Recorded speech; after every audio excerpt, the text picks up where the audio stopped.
अस्सलामु अलैकुम आज बनाओ अस कोकर सीनस वारिया मजेदार पकौड़ यमन जन अंग्रेजी पे चिकन नगेट्स वनान तो यम वारिया मजेदार बनान तो वारिया सहल ते बनावन तो वमेद से तुह नो यम जरूर पसंद तो पक्यो करो अस जल्दी जल्दी शुरू। बाजार अनो मे कौकुर तो अत तुल मे यह कौकर सीन थोम ये कवल मज तो चॉपिंग बोर्डस पे करो वारिया न्युक न्युक तो न्युक न्युक कर त्रो ये मिक्सी जारस मज तो अत बनावन पेस्ट मगर अम ब्रोह त्रोस नून चमच ओड बे त्रोस यह मर्च पाउडर ओड चमच तो बे त्रोस यम डबल चौचि चूर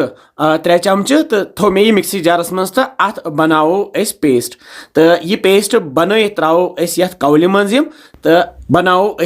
पेड़ तो पेड़ बन ओन मे यह चकला तो ये मत बह तील ये ब्रश सत तो त्रावन बह अथ पे तो बना बह ये चोट हिश गोल बेलन सत चोट बनावान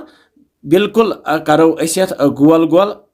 ये बेलन सती आराम सान तो पे तुल मे श्राप तो श्राप सट बह यम अंद चट बह चपर ये साइड तो थो यम अंद ये कवल मज तक अत बनावो पे बे नगेट्स तो ये चोट मे यह चपर यह अंद तो अमे पत करो मजबाग ये जेशर सान हिस्स कर वन रिंद तैयार वो तो ये चटो गोत स्क्वेयर शेप ये बनन 3 स्क्वेयर यम स्क्वेयर चटित तुलक बह तो थोक चॉपिंग बोर्डस पे तो हेक्यू ये कह शेप बनत चाहे सर्कुलर स्क्वेयर रेक्टेंगल या कह चीज इस ब्या रिंद अत चट बह ये ट्रायंगल शेप वो वारिया मशीन से चटान मगर चटो श्राप सती तो यम शेप चटित थोक बह यम ते चॉपिंग बोर्डस पे मे नु कवल मज यह तुमल ओड कवल ओड बे त्रा बह नून चमच ओड तो बे त्रोस मर्च पाउडर चमच ओड तो यन रलावन यह सही पे थवन साइडस कुन बेस कवल मज फुटरा बह ठूल तो यम ठूल यम जन फुटर त्रोस अके बे त्रोस नून प्यूंत ओड तो रलावन सही पे दिमोस छोक अगर ने ठूल पसंद सह हे ठूल बगैर ते बन तो असल पे छोक लगे थो साइडस कुन बेस प्लेटस मज त्रा बह यम ब्रेड क्रम्बस यानी डबल चौचन हुंद चूर यह बाजार ते मौजूद आसान तो हेक्यू यह कुन जाई हेत तो अम पत त्रा बह यम नगेट्स ये गोत ठूलस मज अमे पत त्रा बह यम तुमल अटिस मज तो रलावोस सरसी तो अम पत त्रा बह बे ठूलस मज तो अमे पत तुलान बह तो त्रावन बह यमन ब्रेड क्रम्बन पे तो करोस अमची कोटिंग कर थो बह यम अलग कुन प्लेटस मज वो अके करोस इथे कन तो यह आव अस बोड़ प्लेट तो अमे पत अन मे यह लंच बॉक्स शीशु लंच बॉक्स अत रो मे तल टिश्यू पेपर तो अथ मज थोक जमा कर गर कुन सात अचानक पुछ यह बनत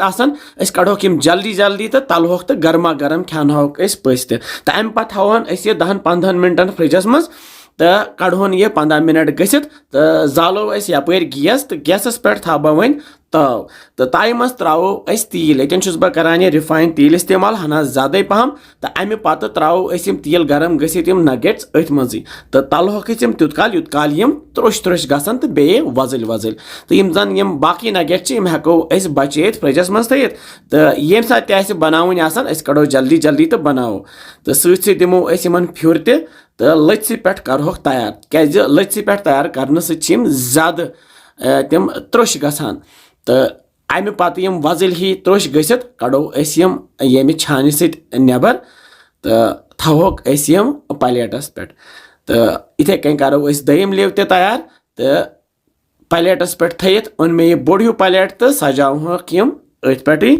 सन शुर ज्यादा पहम बाजरिक चीज खान जन सेहत बापत ठीक आसान कहें तो हेक्यू फटाफट यम नगेट्स बन तो पन्न शुरन तिमन यह खुश तो तिमन वात फायदे तो यह थो मे टमाटो केचप तो अथ सती खेमोक गर्मा गर्म अंदर तह बह यह फुट वो क्युत जबरदस्त नगेट बनो तो वमेद से तुह आसनो अजिक